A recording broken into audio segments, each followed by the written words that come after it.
friends. I am Mohammad Babar, and today we are going to discuss the various aspects of JWT tokens and the importance of JWT tokens in ASP.NET. And it's a very important question that will ask in the interviews. So let's start with the JWT token authentication and authorization. So, what is the JWT token? So, JWT tokens are a compact, URL safe means of representing claims to be transferred between two parties. They are often used for authentication and authorization purposes in web applications. In the context of .NET, you can use libraries like systems.identity model.tokens .jwt, or you can use any third-party libraries like Microsoft.asp.NET Core .authentication.jwt bearer for handling JWTs. So let's talk about some important things in JWT tokens. So what are in the JWT token? Number one is the claims. So JWT consists of claims which are statements about an entity, typically the user and additional data. So claim can be things like the user's ID, username, or roles, any specific. Let's talk about the structure of basically JWT tokens. So there are three parts of JWT token in this. So one is the header, other is the payload, and the signature. So they are encoded and transmitted as strings. So what is the header in JWT token? It specifies the type of token and the signing algorithm between being used. Okay. So what's in the payload? Payload contains claims. It holds the information you want to transmit, and signature is used to verify that the sender of the JWT is who it says it is, and to ensure that the message wasn't changed along the way. So let's talk about the example of JWT token. So JWT a key is just like that. It's an encrypted key which contains the following things: header, payload, and the signature. So let's talk about the authentication in .NET. So what is the authentication? Authentication is a process of verifying the identity of a user. And we also use the authentication middleware in .NET Core. So .NET provides middleware for authentication. Middlewares or the component participate in processing the HTTP request to determine if a user is authenticated. So I have created a video on detailed video on middleware. You can watch this video also.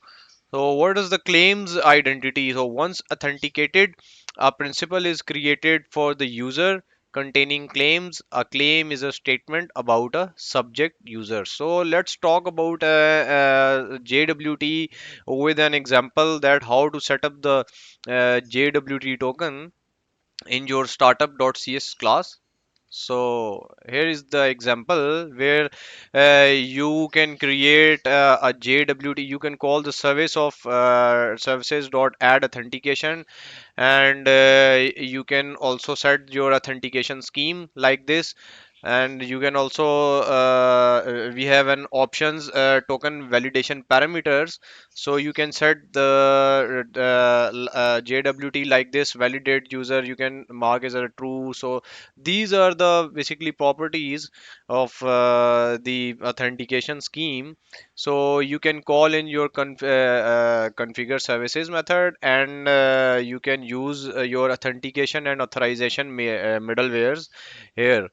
So that's how you can create. And JWT bearer authentication with specified validation parameters and add middleware for authentication and authorization to the ASP.NET Core application. So it's a simple example that's how you can set up in your startup.cs class, and you can call it to your and you can authorize your controllers like this. So authorization, what is the authorization? Authorization is a process of granting or denying access to resources based on the authenticated user's identity. So let's talk about the roles. So users can be assigned roles, and access can be granted or denied based on these roles. Okay, so so let's talk about the policies. Policies provide a way to express authorization logic in a more fine-grained manner.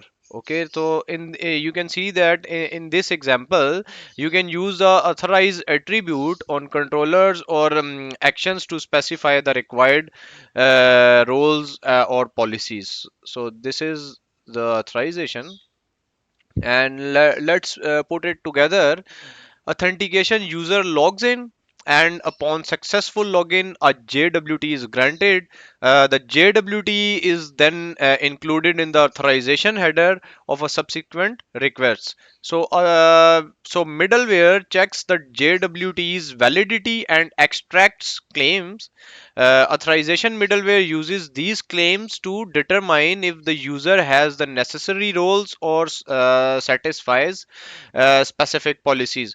To secure your JWT secret key or validate tokens properly, and use HTTPS to ensure secure communications. Okay, so this is the example and the process that JWT token has been followed. So in the interviews, you have to explain all the aspects of JWT tokens like this, so he will get impressed with. Okay, so thanks a lot, guys, and please hit subscribe button to support our channel.